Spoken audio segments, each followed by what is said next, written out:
با یک شب تمنا مگه میشه ظهور رو جلو انداخت؟ مگه نمیشه؟ مگه نمیشه؟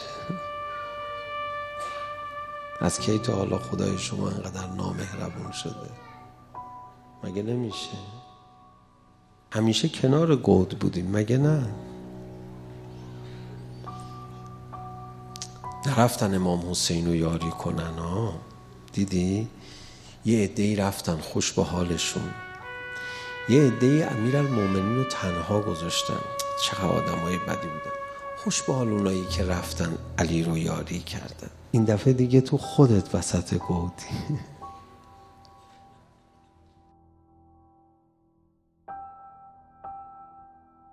سالی که بناس ظهور بشه صیحه آسمانی شنیده میشه. این که دیگه قطعیه تو اخبار.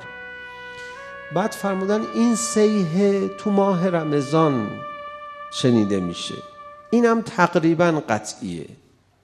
بعد فرمودن که این صیحه در ماه مبارک رمضان در سحر یا صبح شب 23 ماه مبارک رمضان شنیده میشه، سالی که بناس ظهور بشه. بعد یک روایتی هست که میفرماید که اون شب 23 در اون ماه مبارک رمضانی که صیحه آسمانی بناس شنیده بشه، شب 23 است که شب جمعه است، به عنوان یه احتمال. الان این شب 23 شب جمعه است. شما الان فکر میکنین همه شهر رو آذین بستن، همه آمادن که بریم فردا شب ظهور حضرت رو بخوایم یک شب کار رو تمام کنیم؟ کسی به فکر این حرف هست؟ به عنوان یه احتمال.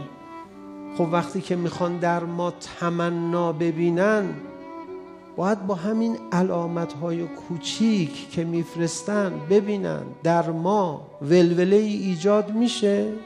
نه خدایا نمیشه.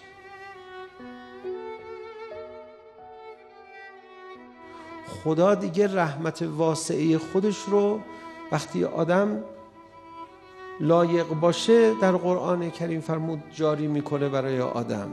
یه مقداری از این رحمت برای اینکه آدم رو نجات بده از بدبختی، ولی اون مقداریش که میخواد آدم رو به اوج خوشبختی برسونه اون مقداریه که تمنا کنی. بعد برای اینکه تمنای ما رو تحریک کنه یه علامت‌هایی گذاشته. بابا شب 23 شب جمعه باشه ها، یه خبر اینجوری اومده.